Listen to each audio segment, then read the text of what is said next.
Science 2 मधला 8th chapter आहे sale biology and biotechnology. आता महत्वाचा चॅप्टर आहे पेशी विज्ञान आणि बायोटेक्नॉलॉजी म्हणजे जैव तंत्रज्ञान.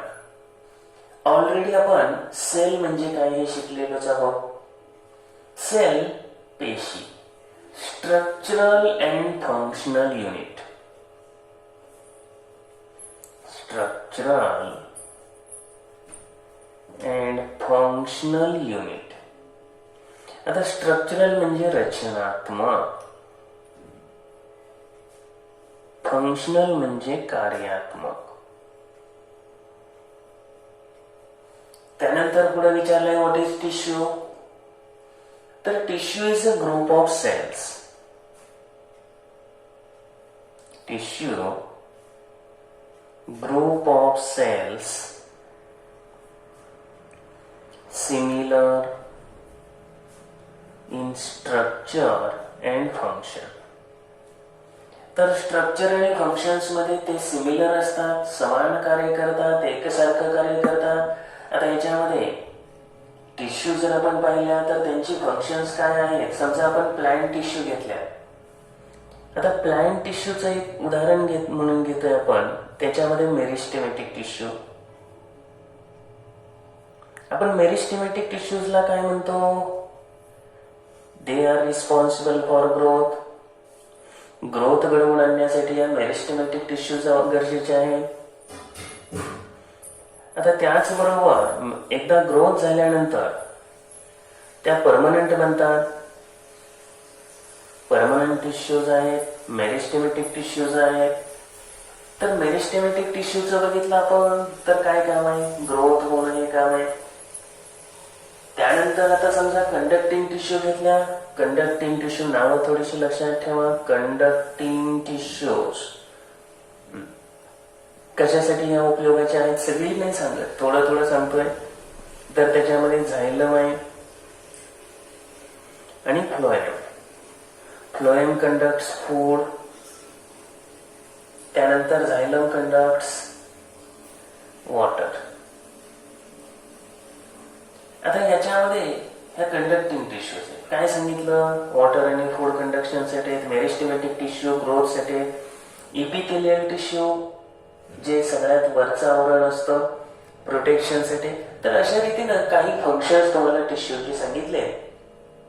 किंवा muscular tissue contraction, expansion, locomotion, movement ह्याच्यासाठी गरजेचे आहेत.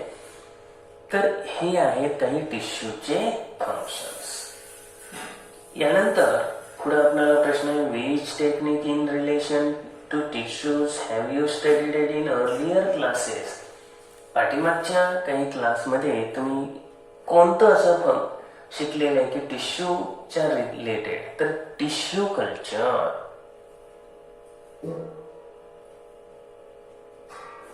टिश्यू कल्चर म्हणजे मराठीमध्ये त्याला आपण ऊती संवर्धन असं म्हणतो. आता टिश्यू कल्चर जे आहे या टिश्यू कल्चर मध्ये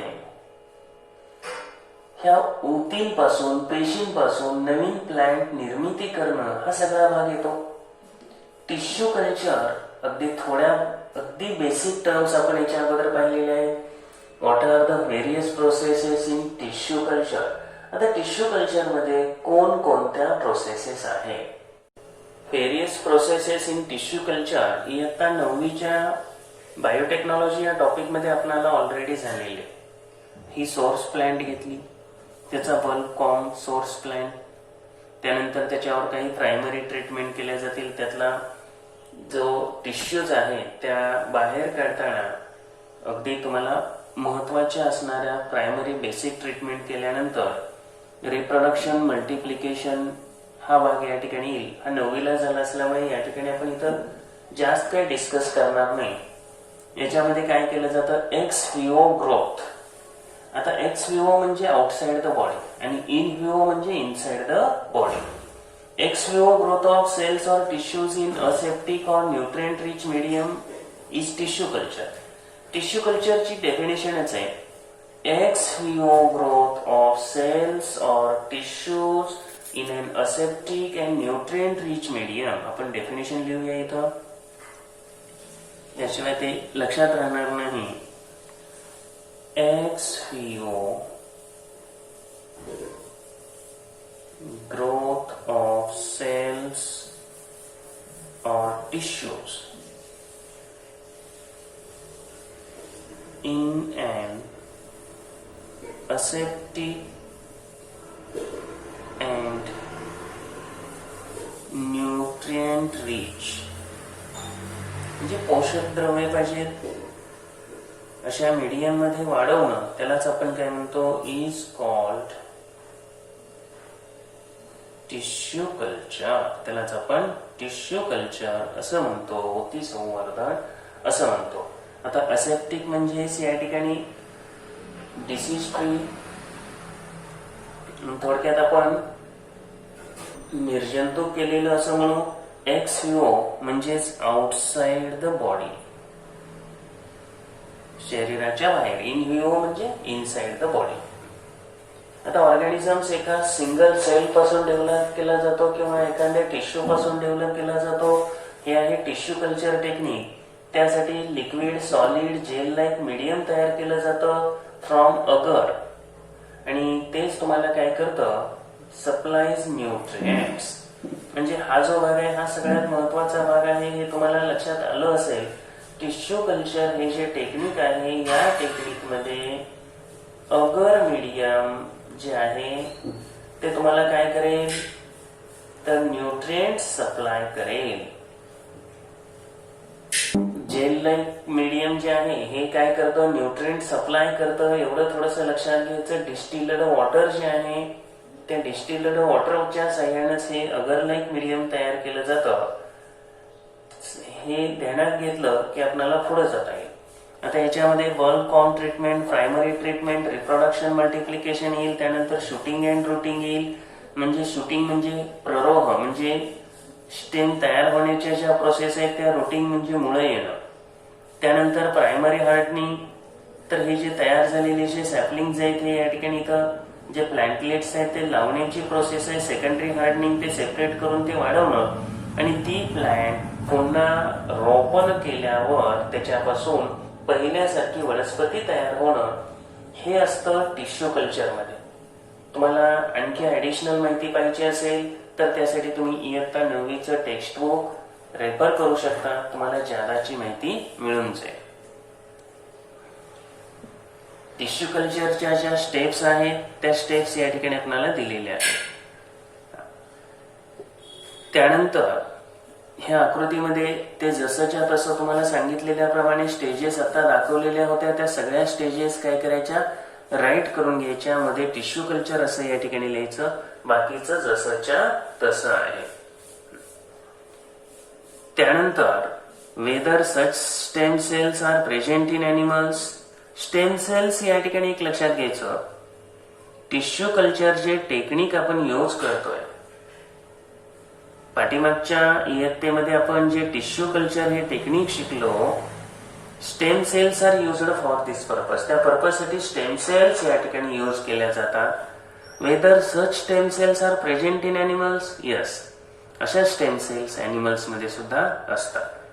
तर एनिमल्सचं जे कॉर्न ब्लड आहे, ज्याला आपण इम्बिलिकल कॉर्ड म्हणतो, त्याच्यामध्ये रेड बोन मॅरो मध्ये, म्हणजे या ठिकाणी रक्तामधला जो हाडामधला जो घटक आहे, रेड बोन मॅरो, ब्लड मध्ये हे स्टेम सेल्स असतात.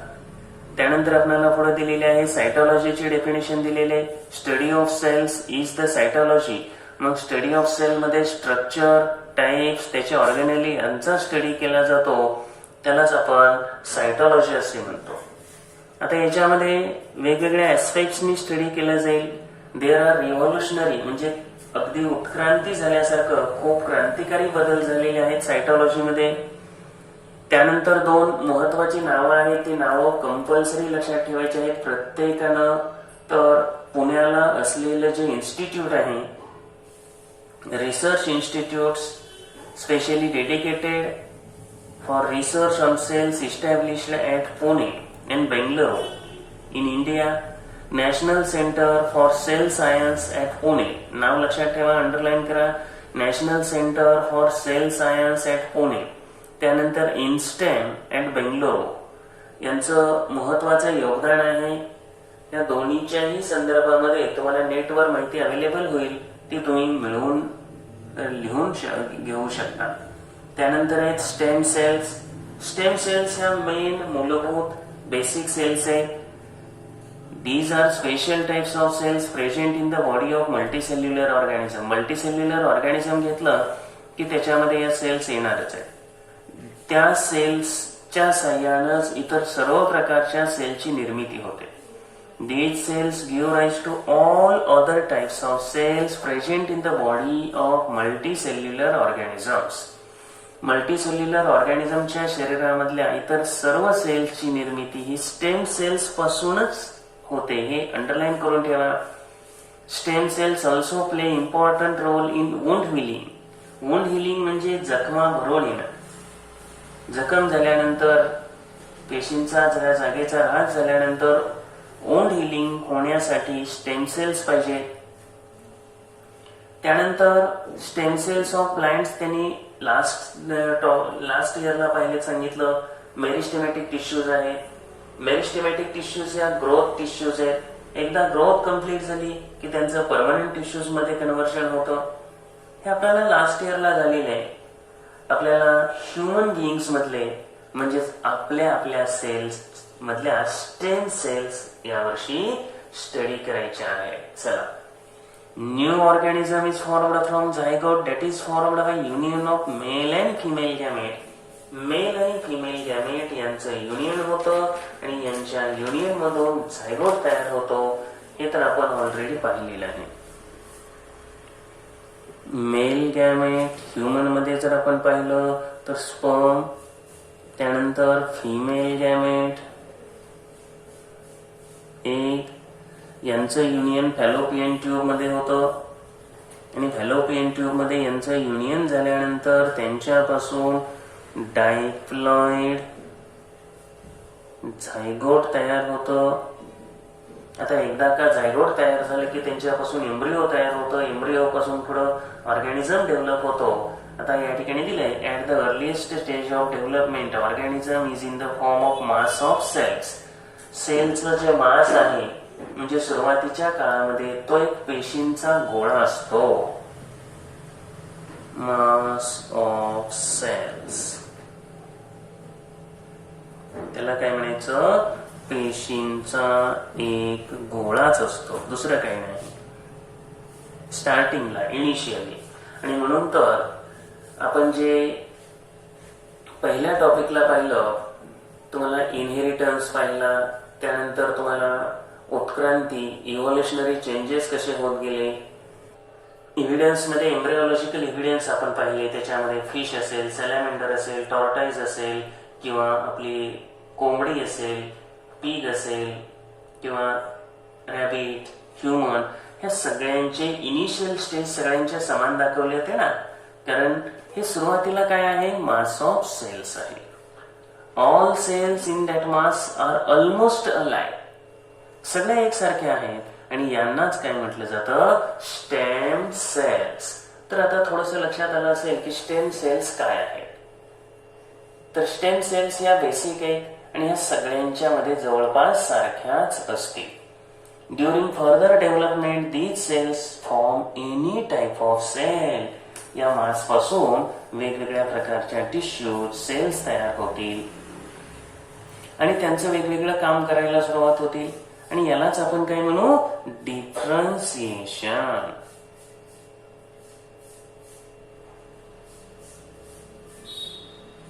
डिफरन्सिएशन म्हणजे काय? विभेदन. म्हणजे त्यांच्या कामामध्ये ज्याचे त्याला सेपरेट जे काम आहे ते काम या ठिकाणी दिलं जाईल. डिफरन्सिएशन ऑफ स्टेम सेल्स चालू होतं. However, once the tissues are formed, the cells in those tissues at most can perform same type of cells only. आपल्याला स्टेम सेल्स मध्ये सगळ्या एकाच प्रकारचे. याचं काय चालू झालं? डिफरन्सिएशन चालू झालं. आता त्यांच्यापासून वेगवेगळ्या प्रकारच्या सेल्स आहेत, त्या सेल्स तयार होतील. आता समजा एका विशिष्ट प्रकारच्या सेल्स घेतल्या आपण. प्लांट मध्ये इपिथेलियल असतील, आपल्यामध्ये मस्क्युलर टिश्यू असतील, त्यांच्यापासून निर्माण होणाऱ्या सगळ्या त्या सेम टाईपच्या असतील. परत काही सगळ्या एकसारख्या नसतात, त्या सेपरेट सेपरेट असतील, त्यांचं काम वेगवेगळं असेल. Stem cells are present for longer duration in some part of the body. त्याचबरोबर स्टेम सेल्स लॉंगर टाइम म्हणजे जास्त काळ, म्हणजे आणखी काही दिवस सुद्धा आपल्या शरीरात असतात. ते या ठिकाणी दिलेले रेड बोन मॅरो, त्याचबरोबर ॲडिपोज कनेक्टिव्ह टिश्यू. अगदी अडल्ट मध्ये stem cells are present in umbilical cord म्हणजे नाळ, by which foetus is joined to uterus of her mother. या अम्बिलिकल कॉर्ड जे आहे, फोइटस म्हणजे जे भ्रूण आहे, ते आईच्या गर्भाशयामध्ये असलेले जे न्यूट्रिएंट्स आहेत ते सगळं या अम्बिलिकल कॉर्ड मार्फतच घेतं. Stem cells are also present in the blastocyst stage of embryonic development. आता अम्बिलिकल कॉर्ड जे आहे, त्या कॉर्ड मध्ये ह्या स्टेम सेल्स आहेत. त्यानंतर या कॉर्डच्या सहाय्याने फोइटस या ठिकाणी युटेरस ऑफ मदरशी जोडलेले आहे, गर्भाशयाशी जोडलेले आहे. त्यानंतर ब्लॅस्टोसिस्ट स्टेज. आता ब्लॅस्टोसिस्ट स्टेज ही साधारणपणे ज्या वेळेला युनियन घडून येतं त्यानंतर 5व्या-6व्या दिवसापासून हे डेव्हलपमेंट चालू होतं. एम्ब्रियॉनिक डेव्हलपमेंटची जी स्टेज आहे त्यामधली ही ब्लॅस्टोसिस्ट स्टेज. आता ब्लॅस्टोसिस्ट स्टेज जी आहे त्याच्यामध्ये ही 5व्या-6व्या दिवशी चालू होईल. म्हणजे ब्लॅस्टोसिस्ट स्टेज मध्ये सुद्धा ह्या स्टेम सेल्स असतील, कारण अजून काय पूर्णपणे डिफरन्सिएशन चालू झालेलं नसतं, सेपरेट काय त्याच्यामध्ये फार काय झालेलं नसतं. आणि म्हणून स्टेम सेल्स या एम्ब्रियॉनिक स्टेजमध्ये, ब्लॅस्टोसिस्ट स्टेजमध्ये असतात. हे लक्षात ठेवा, अंडरलाईन करून ठेवा. ब्लॅस्टोसिस्ट स्टेज म्हणजे 5व्या-6व्या दिवशी युनियन पासून चालू होईल, झायगोट फॉर्मेशन पासून. Stem cells are present in red bone marrow and adipose connective tissue of adult human beings. आता पहिल्यांदा सांगितलं अम्बिलिकल कॉर्ड, त्यानंतर ब्लॅस्टोसिस्ट स्टेज. तर अडल्ट मध्ये red bone marrow adipose connective tissue आहे. It has become possible to produce different types of tissues and degenerated part of any organ with the help of these stem cells. आणि याच कारणामुळे एखाद्या अवयवाचा जर ऱ्हास झाला, एखाद्याचा काही भाग डिजनरेट झाला, म्हणजेच या ठिकाणी नष्ट होऊ लागला, ऱ्हास होऊ लागला, तर या स्टेम सेलचा वापर करून त्यांची निर्मिती होते. आता त्यानंतर stem cells preservation.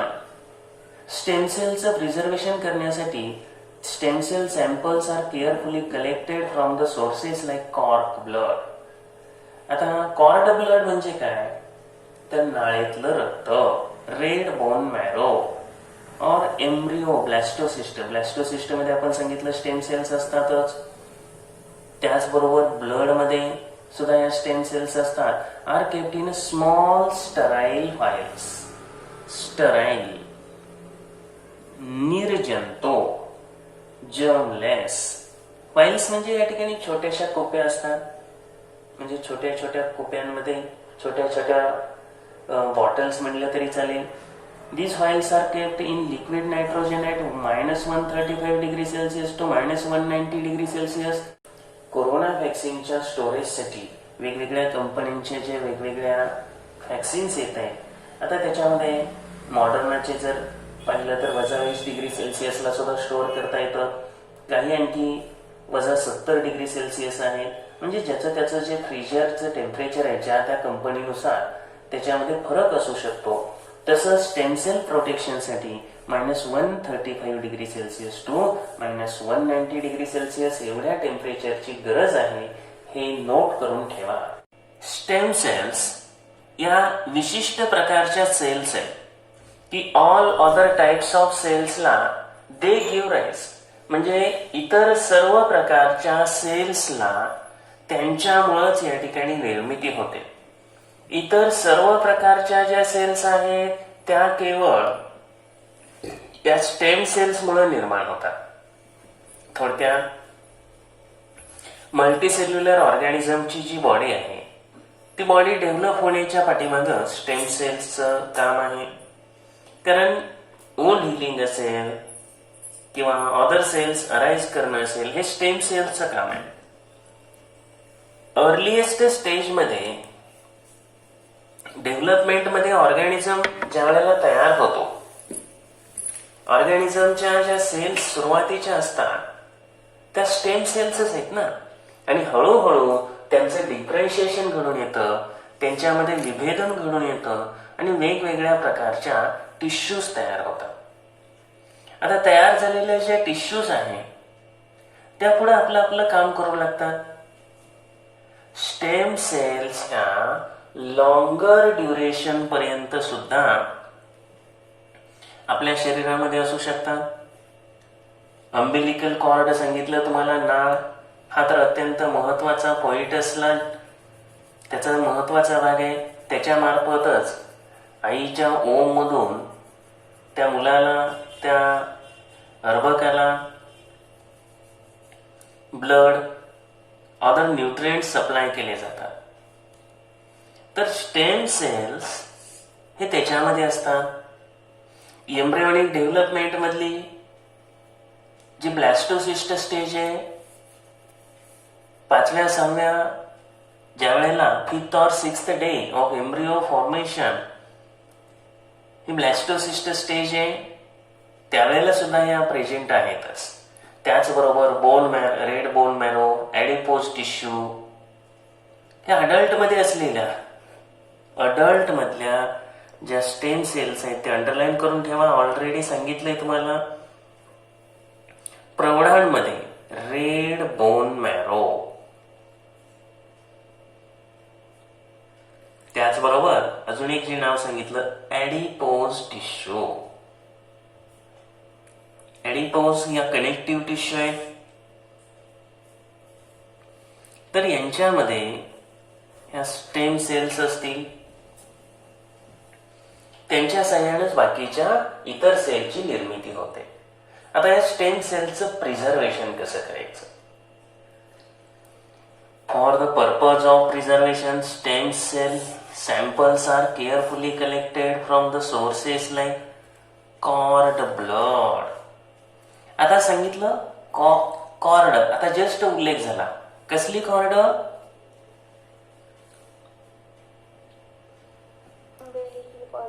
Umbilical cord म्हणजे नाळ. आपल्याकडं त्याला नाळ असं म्हटलं जातं. आता सुरुवातीला सांगितलं अंबिलिकल कॉर्ड मध्ये हे स्टेम सेल्स असतातच. तर काय केलं जातं, ह्या नाळेतलं जे रक्त आहे की नाही, हे रक्त या ठिकाणी कलेक्ट केलं जातं. तेच दिले ना, cord, blood, red bone marrow, red bone marrow. त्यानंतर embryo blastocyst are kept in a small sterile vials. आता स्टराईल म्हणजे निर्जंतुक. स्टराईल, जे शब्द कळत नाहीत ते लिहून घ्या, कारण कसं होतं ते समजायला पण पाहिजे ना. निर्जंतुक म्हणजे त्याच्यातले जंतू काढून टाकलेले असतात, जंतू विरहित. व्हाईल्स म्हणजे कुप्या म्हणा. निर्जंतू कशा आपण आपल्याला समजेल अशा बाटल्यामध्ये म्हणलं तरी चालतंय ना. स्टराईल व्हाईल्स मध्ये these vials are kept in a liquid nitrogen at -135 degree Celsius to -190 degree Celsius. म्हणजे हेच थोडंसं महत्वाचं आहे. लिक्विड नायट्रोजन -135 to -190 डिग्री सेल्सिअसला हे स्टोअर केले जातात. आता यांचा जो सोर्स आहे तो अंबिलिकल कॉर्ड आहे. मग umbilical cord, blood, red bone marrow, embryo blastocyst ह्यांच्या साह्यानं यांच्यापासून ते गोळा केलं जातं. आणि स्टराईल व्हाईल्स, स्टराईल व्हाईल्सचा परत एकदा अर्थ लक्षात घ्या. काय म्हटलेले? निर्जंतू कुप्या, बाटल्या असंच म्हणा. आणि त्याच्यामध्ये छोट्या छोट्या ह्याच्यामध्ये ते लिक्विड नायट्रोजन मध्ये, कारण तुम्हाला मर्क्युरीमध्ये तुम्हाला हे माहिती आहे की जेव्हा कमी टेम्परेचर असेल त्यावेळेला या स्वरूपातलंच नायट्रोजन सारखंच आपल्याला कोल्ड स्टोरेजेस यूज करावे लागतील. Just like grafting in plants is the organ transplantation possible in humans. Grafting in plant, वनस्पतीमध्ये ज्या वेळेला कलम केलं जातं, आता समजा तुम्हाला बोराचं कलम करायचंय, आंब्याचं कलम करायचंय, डाळिंबाचं कलम करायचंय. आता त्यावेळेला आपण जी प्रोसेस करतो त्याच पद्धतीनं हे कलम करणं जसं आहे तसंच ऑर्गन ट्रान्सप्लांटेशन मानवामध्ये शक्य आहे का? आपण काय करतो, पहिल्यांदा त्या झाडाला जी फांदी आहे तिथं कट मारतो आणि ज्याचं ग्राफ्टिंग करायचंय ते त्याच्यामध्ये आणून बसवतो आणि त्या ठिकाणी थोडंसं शेवाळासारख्या ह्यानं बांधून घेतो ते, आणि तेच कलम करणं झालं. आपल्या शरीरामध्ये सुद्धा एखादा ऑर्गन ट्रान्सप्लांट करायचं असेल तर अशा स्वरूपामध्ये हे करणं शक्य आहे का? आपल्या शरीरामध्ये ऑर्गन ट्रान्सप्लांटेशन हे केलं जातं डेफिनेटली. मग तुमचं किडनी असेल, अगदी हार्ट असेल, इतर अवयवांचं सुद्धा ट्रान्सप्लांटेशन केलं जातं, परंतु जस्ट लाईक प्लांट्स नाही. अगदी वनस्पतीमध्ये जसं केलं जातं तसं केलं जाणार नाही. ट्रान्सप्लांटेशन करताना एखाद्या विशिष्ट ऑर्गनचं केलं जातं. वनस्पतीमध्ये काय केलं जातं, त्याची फांदी, त्याचा स्टेम हे आणून लावलं जातं. मग आपल्यामध्ये तसं नाही. तर आपल्यात काय होतं, समजा एखाद्याचं लिव्हरचं ट्रान्सप्लांटेशन करता येतं, किडनीचं ट्रान्सप्लांटेशन करता येतं, किंवा डोळ्याचं सुद्धा ट्रान्सप्लांटेशन केलेलं तुम्ही वाचलं असेल, ऐकलं असेल. आता यासाठी जो डोनर आहे आणि जो रेसिपिएंट आहे. आता डोनर म्हणजे काय, डोनर कशाला म्हणायचं, देणारा. डोनर आणि रेसिपिएंट, जो देणार आहे दाता आणि रेसिपिएंट म्हणजे जो घेणार आहे तो ग्राही. आता या दोघांचं मॅचिंग व्हायला पाहिजे. मॅच झालं तरच ते उपयोगाला येतं. जर मिसमॅच झालं तर मात्र ते चालत नाही. त्याचबरोबर डोनरला कोणतेही डिसीज नको आहे. त्यांचे ब्लड ग्रुप, एज हे सगळं बघावं लागतं. आणि मग जर हे सगळं मॅच होत असेल तर ज्या स्टेम सेल्स आहेत, इथं काम महत्वाचं कुणाचं आहे, स्टेम सेल्सच आहे. आणि ह्या स्टेम सेल्स काय करतात, हळूहळू त्याच्यामध्ये बदल घडवून आणतात आणि ते मॅच करून, म्हणजे सगळ्या कंडिशन्स योग्य असतील तर ते ट्रान्सप्लांटेशन सफल होतं, सक्सेस होतं. Stem cell research. आता या स्टेम सेलवर रिसर्च, संशोधन. आज क्लोनिंग हा शब्द तुम्ही खूप जणांनी ऐकला असेल. Dolly ship. आता डॉली शीप ही अशी शीप आहे की क्लोनिंग मधून तयार झालेली पहिलं शीप, डॉली. आता क्लोनिंग मध्ये काय केलं जातं, तर अशाच स्टेम सेल्स यूज केल्या जातात आणि त्याच्यापासून अख्खा ऑर्गॅनिझम तयार केला जातो. अख्खा ऑर्गॅनिझम, टोटल ऑर्गॅनिझम. बायोटेक्नॉलॉजीमध्ये stem cell research is a revolutionary event. Revolutionary म्हणजे उत्क्रांती, क्रांतिकारी घटना आहे. क्लोनिंग नंतर हा एक क्रांतिकारी इव्हेंट आहे. This technique has the potential of bringing about fundamental changes in the medical science. आणि यामुळे आता मेडिकल सायन्स मध्ये फार मोठी क्रांती होणार आहे. आणि तुमच्या वयोगटातल्या मुलांना याच्यामध्ये मोठी संधी आहे संशोधन करायला, याच्यामध्ये वेगवेगळी माहिती मिळवायला. Depending upon the source, stem cells are of two types as embryonic stem cells and adult stem cells. Stem सेल्सचे दोन टाईप आहेत.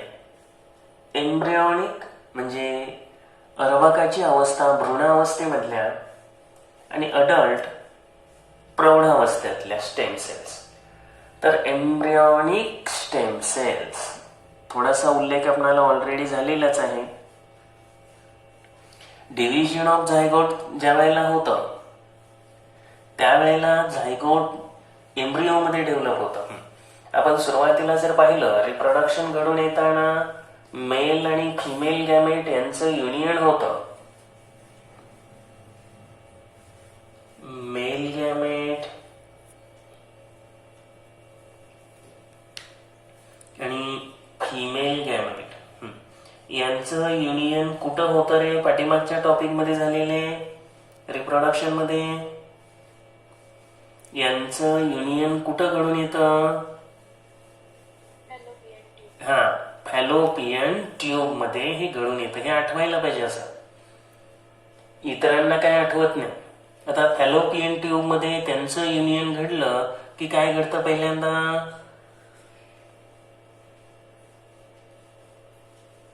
झायगोट तयार होतो. आता झायगोट हॅप्लॉइड असतो का डायप्लॉइड असतो?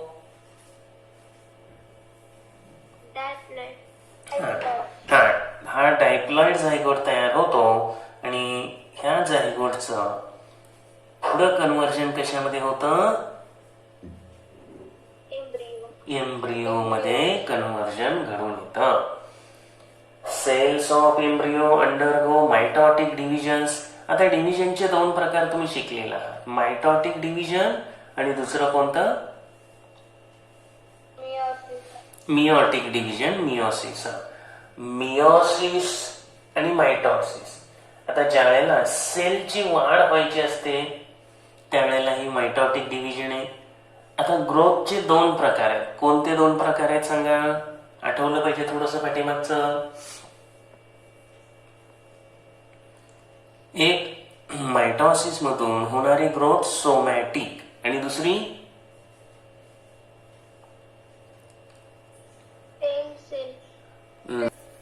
मायटॉटिक डिव्हिजन मधून जशी सोमॅटिक ग्रोथ होते, डेव्हलपमेंट घडून येते, तसे मिओसिस मधून आपल्याला रिप्रोडक्टिव्ह ऑर्गन्स आहेत ते रिप्रोडक्टिव्ह ऑर्गन्स ग्रोथ होतात. म्हणजे रिप्रोडक्टिव्ह ऑर्गनची ग्रोथ कोणत्या डिव्हिजन मधून घडून येते? मिओसिस मधून. आणि मायटॉटिक मधून ग्रोथ आणि डेव्हलपमेंट, शरीराची वाढ होणं, पेशींचा आकार वाढणं वगैरे हे मायटॉसिस मधून घडून येतं. आता याच्यामध्ये झायगोट पासून एम्ब्रिओ तयार झाला. एम्ब्रिओ मध्ये डेव्हलपमेंट चालू झालं. सेल डिफरन्शिएशन पुढे दिलेले. Cell differentiation start from the 14th day of the conception. तर डिफरन्शिएशन जे आपल्याला सांगितलं होतं कालच आपण पाहिलं होतं. पहिल्यांदा सगळ्या ज्या सेल्स आहेत त्या हळूहळू ज्या आपलं काम सेपरेट करायला लागणं यालाच काय म्हणतो आपण? डिफरन्शिएशन होणं. पहिल्या स्टेम सेल्स आहेत त्याच्यापासून वेगवेगळ्या सेल्स तयार होतात आणि त्यांचं डिफरन्शिएशन दिसून येतं. आता डिफरन्शिएशन चालू होण्याचा डे 14वा दिवस आहे. 14th day of the conception. Right, underline करून ठेवा. Cell differentiation start from 14th day. Cells of different organs like osteocytes म्हणजेच bone cells, hepatocytes, liver cells, neurons हे इथं तयार होतात.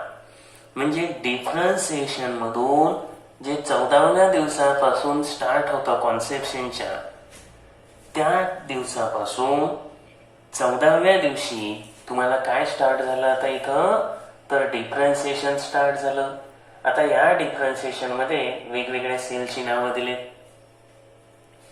Bone cells, liver cells, neurons हे तयार झाले.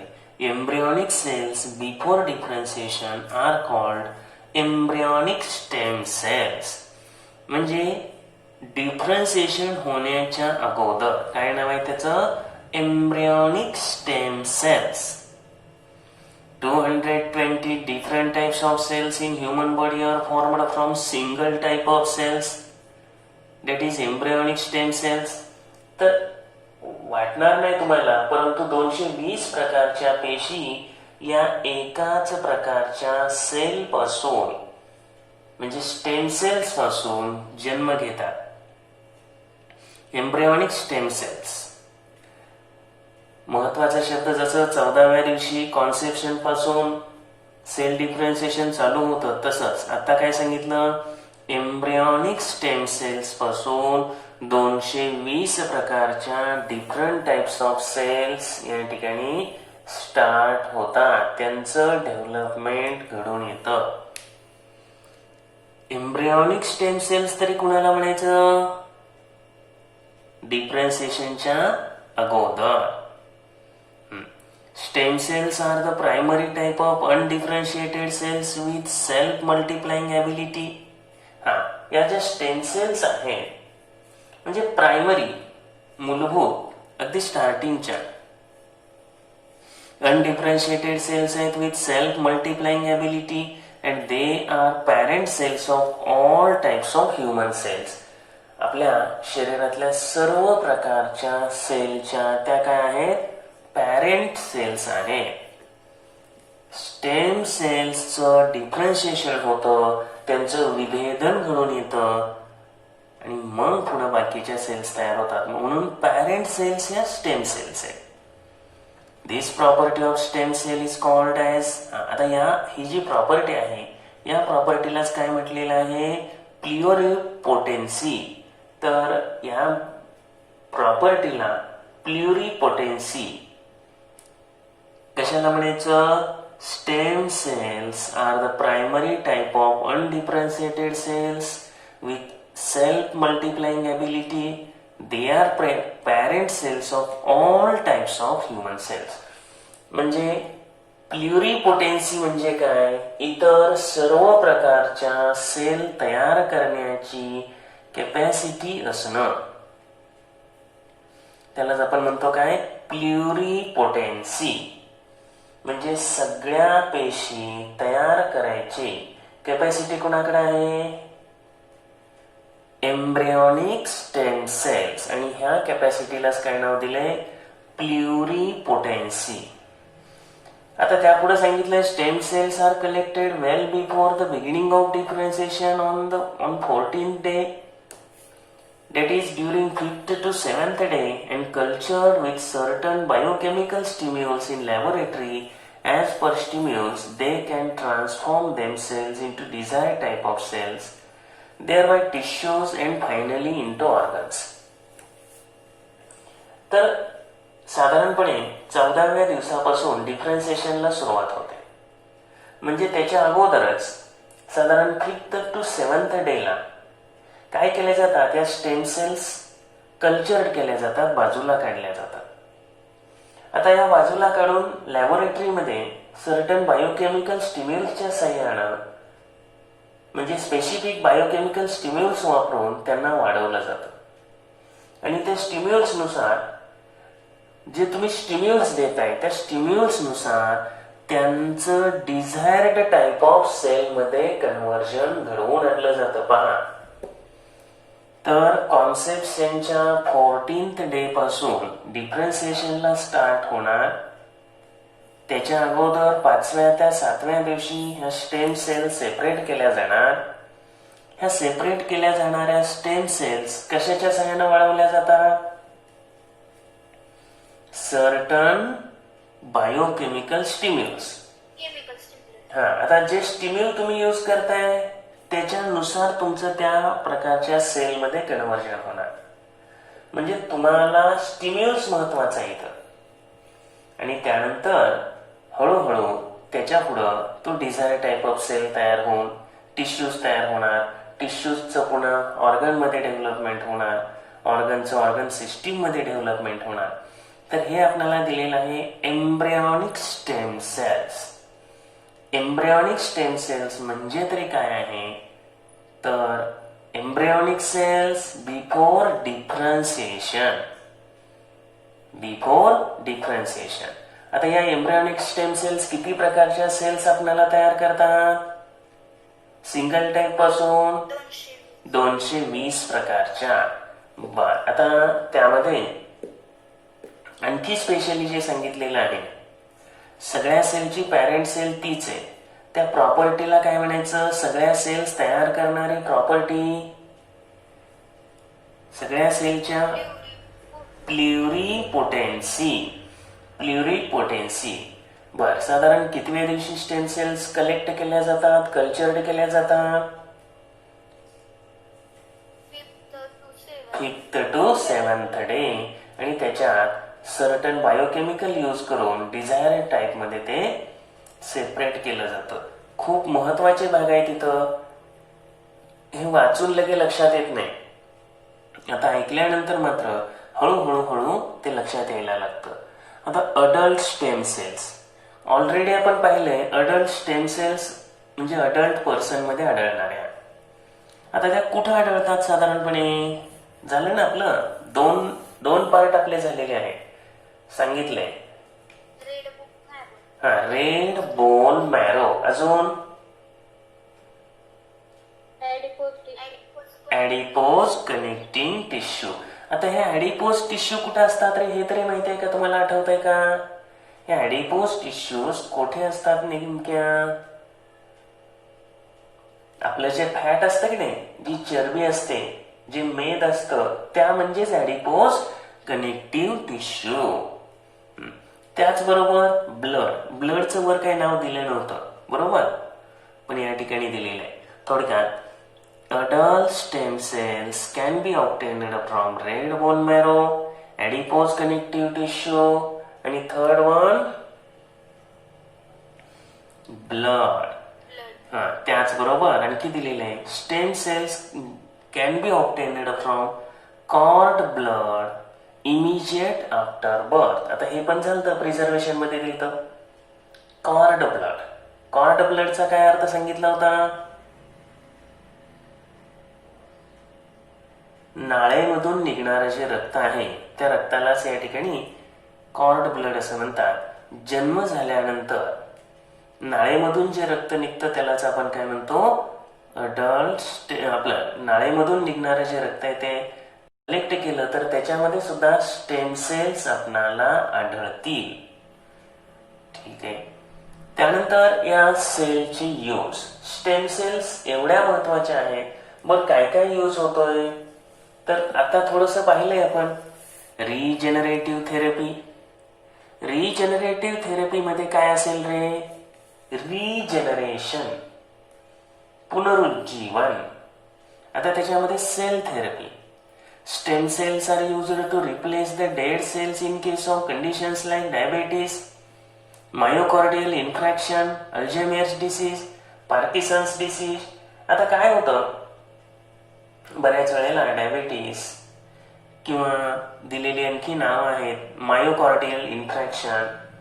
आता मायोकॉर्डियल, कार्डियल म्हणले की कार्डियल कशामध्ये असतं? हृदयविकार, हार्ट प्रॉब्लेम. कार्डिक म्हणले की हार्ट. मग मायोकॉर्डियल इन्फ्रॅक्शन म्हणजे हार्ट अटॅकच. त्यानंतर अल्झायमर्स डिसीज, अल्झायमरच्या डिसीज मध्ये तुमची स्मरणशक्ती लॉस होते. पार्किन्सन्स डिसीज, तर ह्या डिसीज मध्ये स्टेम सेल रिप्लेस केल्या जातात. म्हणजे ज्या डेड सेल्स आहेत त्या रिप्लेस करायला या थेरपीचा यूज होऊ शकतो.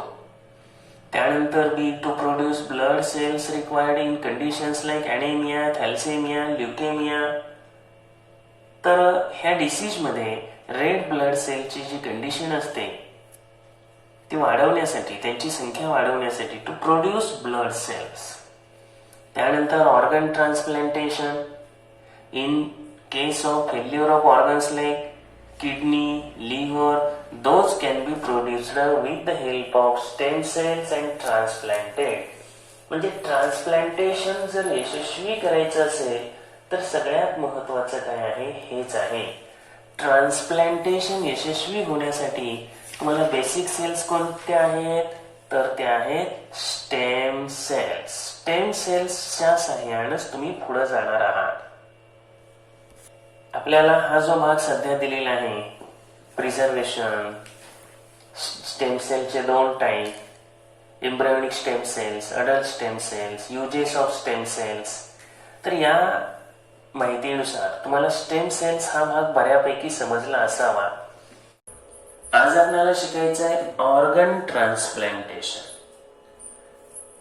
तर आपला सध्याच्याला जो स्टडी चालू आहे तो सगळा ह्युमन सेल्सचा, मानवी शरीराचा आपला स्टडी चालू आहे. मग या मानवी शरीरामध्ये ऑर्गन ट्रान्सप्लांटेशन करतात कसं, म्हणजे एखाद्या अवयवाचं प्रत्यारोपण कसं केलं जातं. काय होतं, काही वेळेला ऍक्सिडेंटमुळं किंवा एखाद्या आजारामुळं एखादा आपला ऑर्गन लेस इफिशियंट होतो. इफिशियंट म्हणजे कार्यक्षम आणि लेस इफिशियंट म्हणजे निकामी होतो, कमी कार्य करतो, और completely functionless due to various reasons like ageing. Ageing हा झालेला शब्द आहे, एजिंग. वृद्धत्व, वय वाढणे. वृद्धत्वामुळे, एजिंगमुळे, ऍक्सिडेंट्समुळे, इन्फेक्शन्समुळे. इन्फेक्शन्स म्हणजे काय म्हणायचं त्याला, संसर्ग. काही संसर्गामुळे, त्याचप्रमाणे डिसऑर्डर्स वेगवेगळ्या विकारांमुळे, डिसीजेसमुळे आपल्याला काही वेळेला काही ऑर्गन काय होतात, लेस इफिशियंट बनतात. आता या डिसीजमुळे, डिसऑर्डरमुळे, एजिंगमुळे, ऍक्सिडेंटमुळे काही ऑर्गन्स लेस इफिशियंट बनतात म्हणून सांगितलं, किंवा कम्प्लिटली फंक्शनलेस. मग अशा वेळेला काय करावं लागतं, ते ऑर्गन चेंज करणं म्हणजे ट्रान्सप्लांट करणं, प्रत्यारोपण करणं.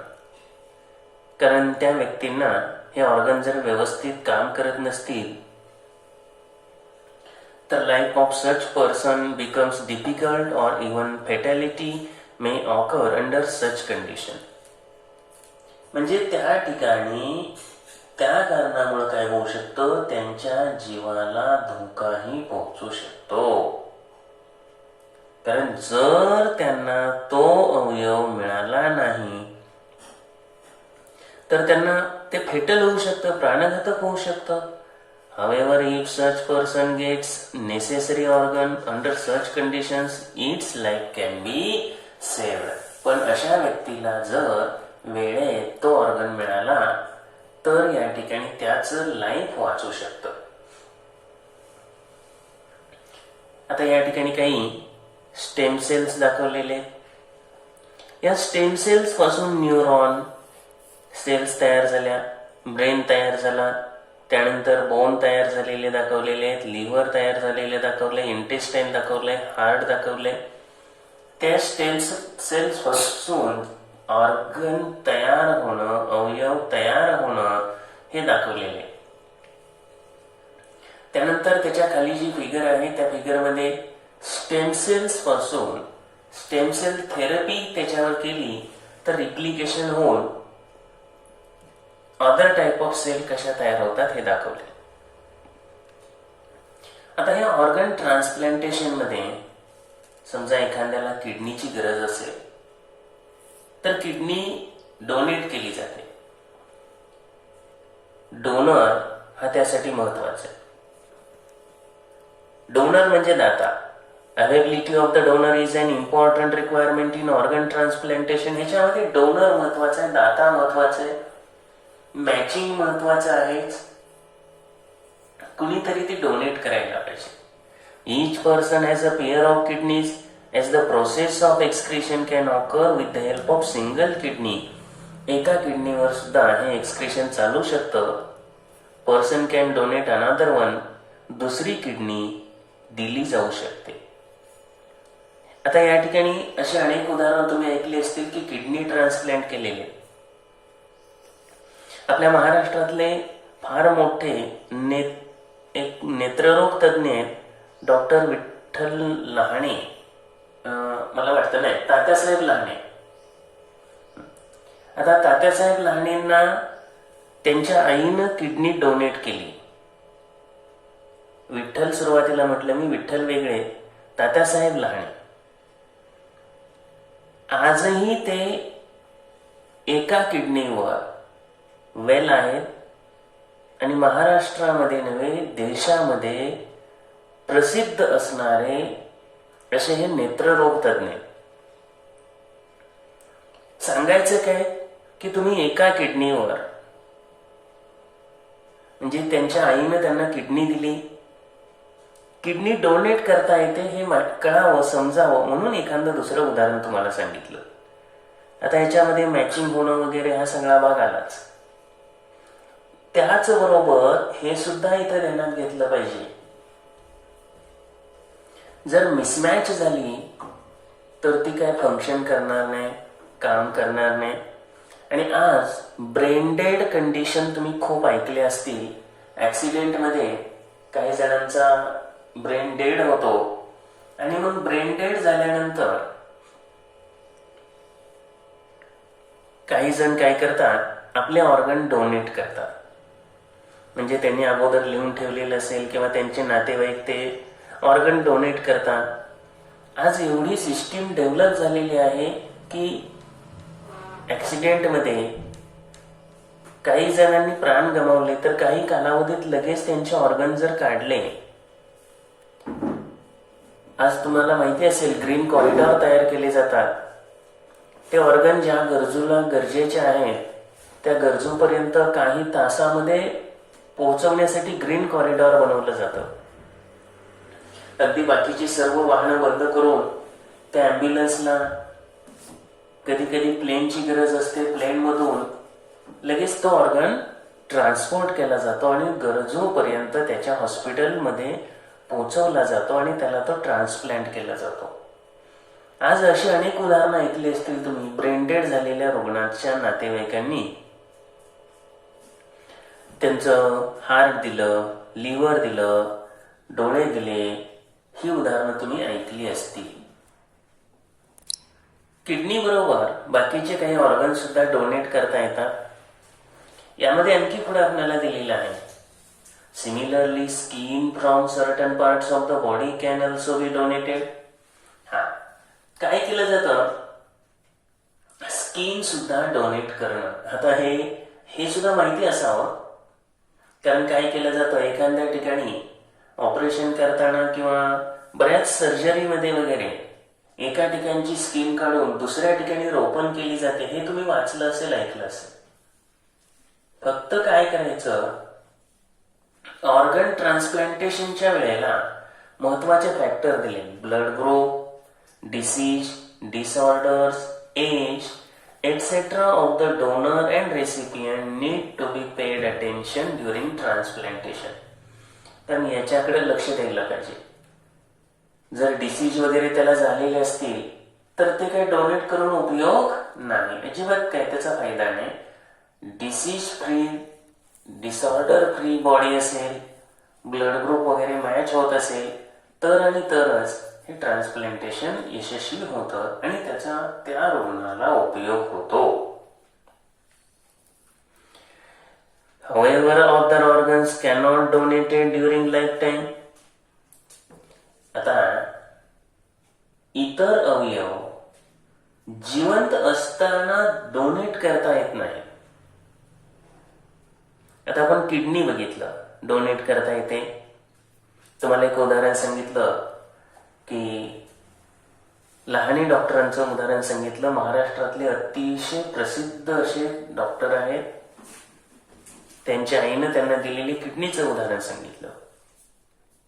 स्किनचं तर खूप वेळेला तुम्ही पाहिलं असेल. मग त्यात काय म्हटलंय, other organs cannot be donated during life time.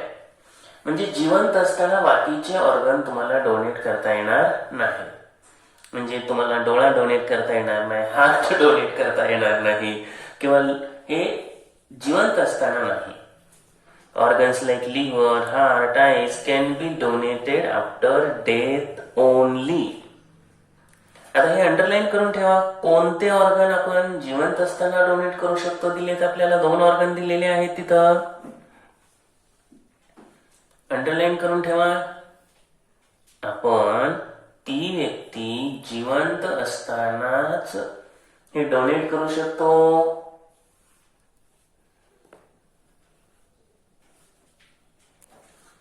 पुढे काय म्हटलंय पहा, this late emergence of concept like posthumous म्हणजेच after death donation of body and organs. आणि यामुळे काय झालं, मृत्यूनंतरच मरणोत्तरच बाकीचे जे ऑर्गन आहेत त्यांचं डोनेशन करणं हा जो कॉन्सेप्ट आलेला आहे हा त्यामुळेच पुढे नंतर आलेला आहे. आणि त्याचबरोबर तुम्हाला अगदी जिवंत असताना त्याच्या संदर्भामधलं डोनेशनच्या संदर्भात म्हणजे तुम्ही बऱ्याच वेळेला ऐकलं असेल, आज बरेच डोळ्याचे डॉक्टर नेत्रदानाची मोहीम राबवत आहेत. अनेक स्वयंसेवी संस्था नेत्रदानाची मोहीम राबवत आहेत. त्याचा चुकीचा अर्थ घेऊ नका. हे नेत्रदान करायचं आहे कधी, मृत्यूनंतर, आफ्टर डेथ आहे, लाईव्ह कंडिशनला नाही. आलं का लक्षात? यामध्ये जो फरक आहे तो लक्षात घ्या, आफ्टर डेथ. आता आपण जे ऑर्गन डोनेट करतो किंवा बऱ्याच वेळेला पुढे दिलेले बॉडी डोनेट करतो, आज वेगवेगळी जी MBBS ची BAMS ची ही मेडिकलचे जे हॉस्पिटल्स आहेत त्या ठिकाणी मुलं शिक्षण घेत असतात, त्या मुलांना त्या बॉडीचा बेनिफिट होतो. कारण काय होऊ शकतं की त्यांना त्या अवयवांची माहिती करून देता येते. म्हणून बॉडी डोनेट सुद्धा बऱ्याच ठिकाणी केली जाते आणि त्याचा उपयोग मेडिकलचे स्टुडंट्स त्यांना शिकण्यासाठी ते करू शकतात. Organ and body donation, human bodies are disposed of after death as per traditional custom. परंपरेनुसार, या ट्रेडिशनल कस्टमनुसार आपण बॉडी काय करतो, डिस्पोज्ड ऑफ करतो. आपल्या भागामध्ये फनेरल, अग्नी, चिता म्हणजेच या ठिकाणी काही ठिकाणी पुरलं जातात. But due to progress in science, it has been realized that many organs remain functional for certain period after death. Even after death occurs under specific condition. काही विशिष्ट परिस्थितीमध्ये मृत शरीरातले काही जे अवयव आहेत मृत्यूनंतर सुद्धा, डेथ नंतर सुद्धा काही कालावधीपर्यंत चांगले असू शकतात. डोळ्यांचा पिरियड वेगळा आहे, हार्टचा पिरियड वेगळा आहे. तेवढ्या कालावधीत जर ते काढले आणि ज्या व्यक्तीला त्याची गरज आहे त्याला डोनेट केले, त्याला जर बसवले, ट्रान्सप्लांट केले, तर त्या व्यक्तीला त्याचा बेनिफिट होतो. म्हणजे मृत्यूनंतर ते थोडा वेळ चालू असतात हे तिथं सांगितलेले. त्यामुळं प्रत्येकाचा कालावधी वेगवेगळे. Concepts like organ donation and body donation have emerged recently after realization that such organs can be used to save the life of other needful persons. इतर गरजू लोकांना म्हणजे कुणाला, मेडिकल इन्स्टिट्यूटला अवयव किंवा बॉडीचा बेनिफिट, आणखी ज्याला किडनी फेल झालेली आहे किंवा ज्याचं लिव्हर खराब आहे तर त्यांच्यामध्ये ट्रान्सप्लांटेशन करता येऊ शकतं. आता त्यामध्ये एक चुकीचं डोक्यात घेऊ नका. किडनी आणि स्किन हे जिवंत असताना डोनेट करता येतं, बाकीचे मात्र आफ्टर डेथ. परंतु ज्या व्यक्तीला हे बसवायचे ते परत, म्हणजे असंच माझं सांगणं चुकीचं दिसतंय तरी पण ते खरंच आहे की जिवंत असणाऱ्या माणसालाच बसवा.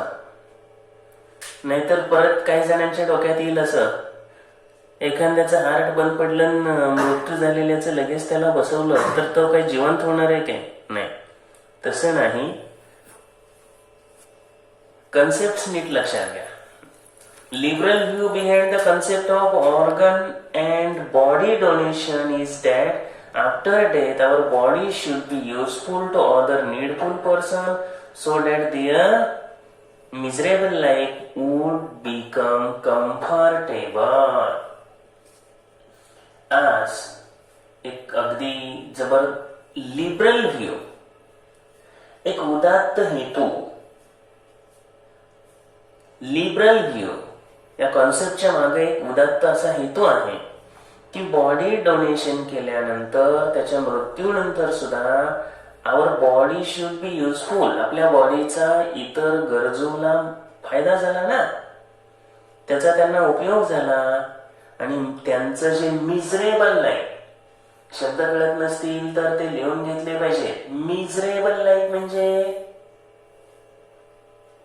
दुःखद असं जीवन. का मिजरेबल बनलेलं असतं, दुःखी कष्टी का बनलेलं असतं, तर त्यांचे ते ऑर्गन काम करत नसतात आणि म्हणून ते कसं बनेल, कम्फर्टेबल, सुसह्य बनेल, चांगलं बनेल. थोडक्यात गरजू व्यक्तींना त्याचा बेनिफिट होईल असा त्याचा अर्थ काढा. Awareness about this concept is increasing in our country. आणि आपला देश आज मात्र हे कॉन्सेप्ट स्वीकारतोय आणि त्यामुळेच लोक व्हॉलेंटिअरली म्हणजेच काय, स्वतः जागरूकतेने, म्हणजे व्हॉलेंटिअर्स म्हणजे स्वयंसेवक, आणि त्याचमुळं स्वयंस्फूर्तीनं त्यांच्या बॉडी डोनेट करतायत.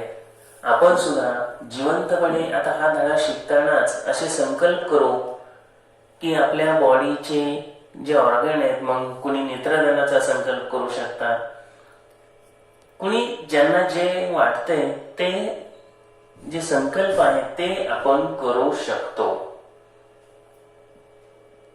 Life of many people can be saved by organ and body donation. याच्यात बेनिफिट काय होणार आहे, अनेक व्यक्तींचे प्राण वाचतील ना. Blinds can regain their vision, आंधळ्यांना दृष्टी मिळेल. Life of many people can be rendered comfortable by donation of organs like liver, kidney, heart wall, skin. किती महत्वाचं काम आहे बघा.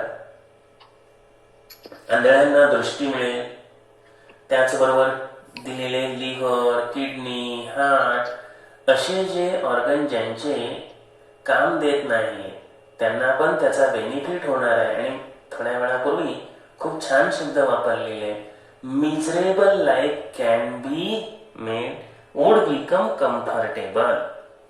ते कम्फर्टेबल होईल. Similarly body can be made available for research in medical studies.